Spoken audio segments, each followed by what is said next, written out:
Um dia antes do recesso do Supremo Tribunal Federal, o ministro Marco Aurélio Mello mandou soltar todos os presos com condenações em segunda instância da Justiça que ainda tenham recursos pendentes em tribunais superiores.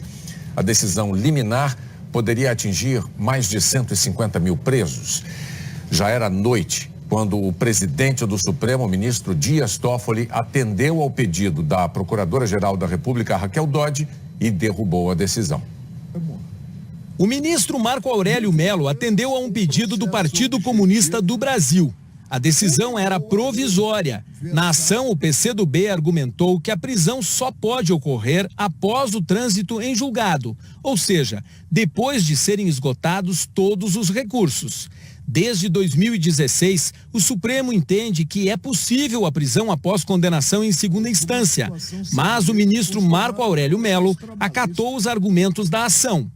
Ao conceder a liminar, afirmou que, reconhecendo a harmonia com a Constituição Federal do artigo 283 do Código de Processo Penal, que garante que o condenado só será preso após a análise de todos os recursos, determinava a suspensão de execução de pena, cuja decisão a encerrá-la ainda não haja transitado em julgado. Na decisão, Marco Aurélio argumentou que, ao tomar posse no Supremo há 28 anos, jurou cumprir a Constituição, observar as leis do país e não a se curvar a pronunciamento que, segundo ele, não tem efeito vinculante. Na avaliação do ministro, as decisões que permitiram prender até agora condenados em segunda instância foram decisões provisórias, que ainda precisam ser confirmadas pelo plenário.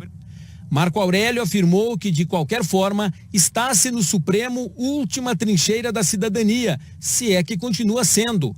Disse também que, enquanto cabe recurso, não se pode antecipar a culpa para além dos limites expressos na lei maior, quando o próprio processo criminal é afastado do controle do Supremo. E destacou que o direito de aguardar o julgamento de recursos deve valer para todos. Sob a ótica do perigo da demora, há de ter-se presente a prisão ou efetivo recolhimento antes da preclusão maior da sentença condenatória, não apenas dos condenados em segunda instância por corrupção, pelo denominado crime do colarinho branco, mas de milhares de cidadãos acusados de haver cometido outros delitos. A liminar do ministro Marco Aurélio poderia atingir 169 mil presos que cumprem pena em condenação em segunda instância. Eles representam 23% dos 706 mil presos do país. Estariam fora aqueles que cumprem prisões preventivas previstas no artigo 312 do Código de Processo Penal, que são os presos perigosos, ou de casos em que é preciso manter a detenção para assegurar a ordem pública ou as investigações. Caso do ex-governador do Rio, Sérgio Cabral, e do ex-deputado Eduardo Cunha. A decisão foi tomada no último dia de trabalho do STF e 2 dias depois do presidente do Supremo, ministro Dias Toffoli, marcar para abril do ano que vem um novo julgamento sobre as prisões após condenação em segunda instância. Devem ser analisadas 3 ações que pedem que essas prisões sejam proibidas em razão do princípio da presunção da inocência. Durante 6 horas até ser cassada, a liminar do ministro Marco Aurélio teve repercussão enorme no meio jurídico. Ela não tinha efeito imediato. Os advogados dos presos precisariam pedir ao juiz responsável a soltura de cada condenado. 48 minutos após a decisão, a defesa do ex-presidente formalizou o pedido à 12ª Vara da Justiça Federal, responsável pela execução da pena de Lula em Curitiba.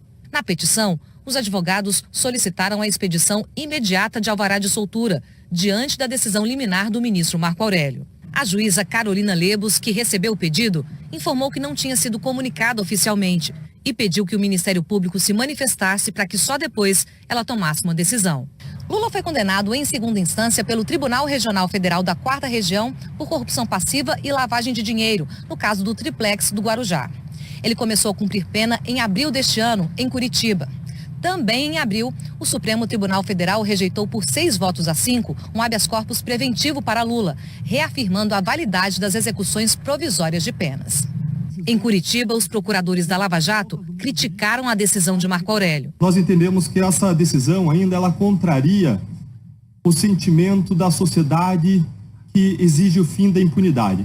Ela, na verdade, consagra a impunidade, violando os precedentes estabelecidos pelo próprio Supremo Tribunal Federal. Nós entendemos que é uma decisão isolada de um ministro do Supremo Tribunal Federal e que não vai resistir à análise do próprio Supremo. Ao longo do dia, advogados de outros condenados também se valeram da decisão do ministro Marco Aurélio para pedir a liberdade de condenados em segunda instância, como o ex-governador de Minas Gerais, Eduardo Azeredo, e o ex-diretor da Petrobras, Renato Duque. O presidente da OAB defendeu que o Supremo deu uma resposta definitiva sobre a execução provisória de penas. A Ordem dos Advogados do Brasil tem uma posição muito clara no que diz respeito à defesa da Constituição, à defesa do Estado Democrático de Direito e das próprias leis, né?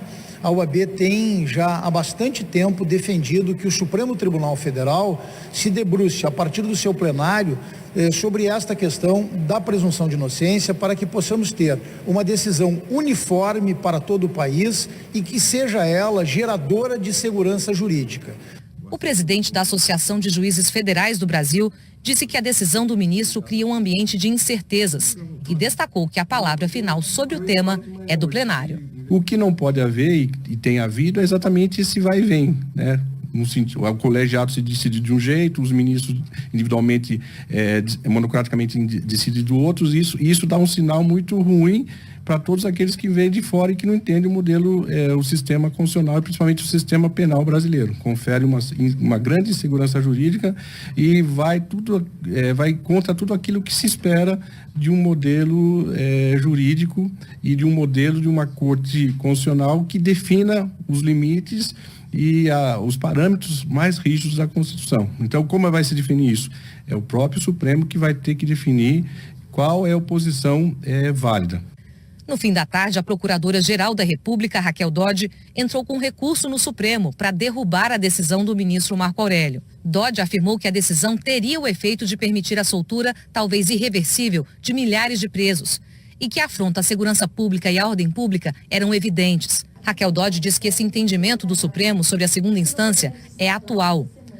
A verdade é que o entendimento contido neste recente precedente era e continua sendo o eco de um sentimento compartilhado pela sociedade civil e por atores da esfera jurídica, de que a exigência de se aguardar o trânsito em julgado da sentença para só então autorizar-se o recolhimento à prisão do réu condenado é injusta e errada, basicamente por favorecer a impunidade no país. E que revogar esse precedente, pouco mais de um ano após a sua formação, vai de encontro à necessidade de garantir um sistema jurídico estável e previsível, algumas das finalidades subjacentes à ideia de respeito à autoridade de precedentes. A procuradora diz que revogar a prisão em segunda instância representaria triplo retrocesso para o sistema de precedentes, para a persecução penal no país e para a própria credibilidade da sociedade na justiça. E nós vamos agora ao vivo até Brasília. O repórter Marcos Lozecan tem outras informações sobre a decisão do presidente do Supremo, Dias Toffoli, que cassou a liminar do ministro Marco Aurélio Mello. Boa noite, Lozecan. Boa noite, Ana Luísa, boa noite, Bonner, e a todos que nos assistem.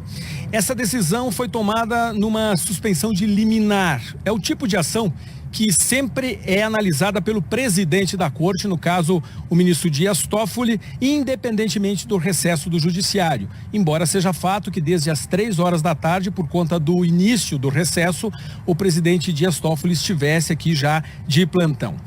No documento de 8 páginas, o presidente do Supremo disse que o pedido da Procuradoria procede porque há risco de lesão à ordem pública, uma vez que a decisão de Marco Aurélio poderia levar à soltura de 169 mil presos em todo o país. Ele afirmou que cabe ao presidente da corte prestigiar o entendimento da maioria. Na avaliação de Toffoli, a medida tomada por Marco Aurélio contrariou uma decisão soberana do plenário.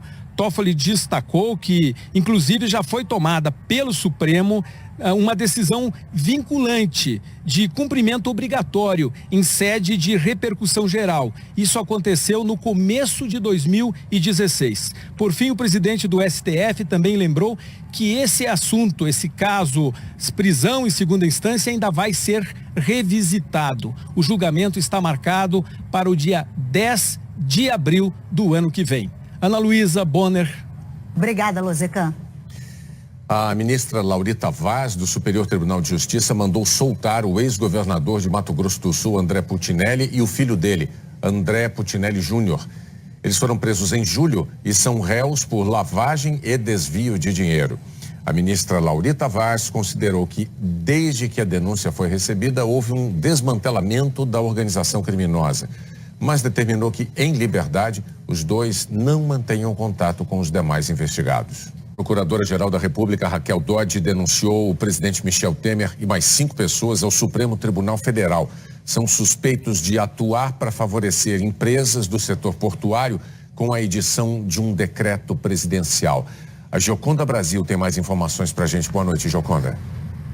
Oi, Bonner, boa noite a você, boa noite a todos.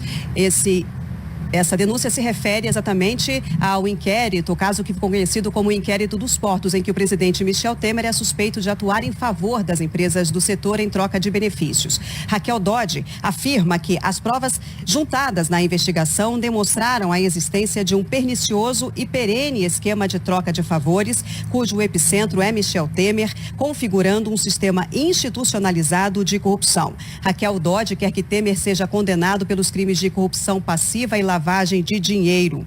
Além do presidente, outras 5 pessoas também foram denunciadas por corrupção passiva e lavagem de dinheiro, além de corrupção ativa. São elas Rodrigo Rocha Loures, que foi flagrado carregando uma mala com R$500 mil, Antônio Celso Greco, Ricardo Mesquita, João Batista Lima Filho, Coronel Lima, e Carlos Alberto Batista. A PGR pede que todos sejam condenados a pagar indenização por danos morais de R$32.600.000. A denúncia foi apresentada a 12 dias do fim do mandato de Michel Temer, portanto, não haverá tempo hábil para que o Congresso decida se a denúncia deve ou não ser analisada, como manda a Constituição. Por isso, a PGR pede que a denúncia seja encaminhada a partir de 1º de janeiro, quando Michel Temer não for mais presidente, para a Justiça Federal de Brasília, primeira instância, a quem cabe decidir se eles se tornam réus ou não. Mas isso só deve acontecer mesmo em fevereiro, quando termina o recesso do Judiciário. O Palácio do Planalto afirmou que Michel Temer vai provar que não houve irregularidades na edição do decreto dos portos. Bonner, Ana Luísa. Obrigado, Gioconda Brasil.